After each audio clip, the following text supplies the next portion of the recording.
মহান বিজয় দিবস উপলক্ষে যশোরের মনিরামপুর উপজেলা জামায়াতে ইসলামী যুব বিভাগের উদ্যোগে এক বর্ণাঢ্য র্যালি ও দোয়া মাহফিল অনুষ্ঠিত হয়েছে। মঙ্গলবার সকালে শহরের গরুহাট মোড় ও তৈল পাম্প থেকে র্যালিটি শুরু হয়ে উপজেলার শহীদ মিনার পর্যন্ত যায়। র্যালি শেষে শহীদদের আত্মার শান্তি কামনায় বিশেষ দোয়া করা হয়। বিস্তারিত থাকছে মোহাম্মদ শাওন হোসেনের প্রতিবেদনে। মহান বিজয় দিবস উপলক্ষে যশোরের মনিরামপুর উপজেলা জামায়াত ইসলামী যুব বিভাগের আয়োজনে একটি বর্ণাঢ্য র্যালি ও দোয়া অনুষ্ঠিত হয়েছে।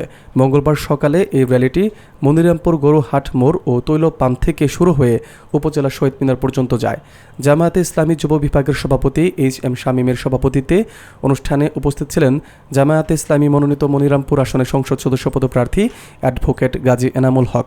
এছাড়াও উপস্থিত ছিলেন যশোর জেলা কর্মপরিষদ সদস্য মাওলানা মহিউল ইসলাম, উপজেলা আমির অধ্যাপক ফজলুল হক, নায়েবে আমির মাওলানা লিয়াকত আলী, সাধারণ সম্পাদক মাওলানা খুল্লুর রহমান, শুরা ও কর্মপরিষদ সদস্য মাওলানা সেলিম জাহাঙ্গীর ও ওবায়দুল্লাহ সহ জামাতের বিভিন্ন অঙ্গ সংগঠনের নেতাকর্মীরা। র্যালি শেষে মনিরামপুর উপজেলা শহীদ মিনারে শহীদদের আত্মার মাগফিরাত কামনায় বিশেষ দোয়া করা হয়। এ সময় সুশৃঙ্খল ও শান্তিপূর্ণ বাংলাদেশ গড়ার জন্য মহান আল্লাহর কাছে প্রার্থনা করা হয়।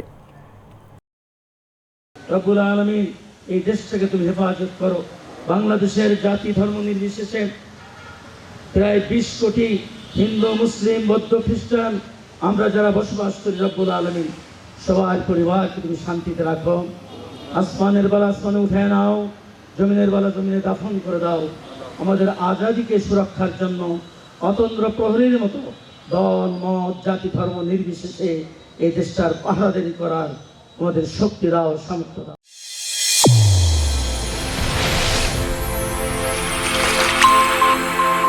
চ্যানেল A1 হৃদয়ের স্পন্দন।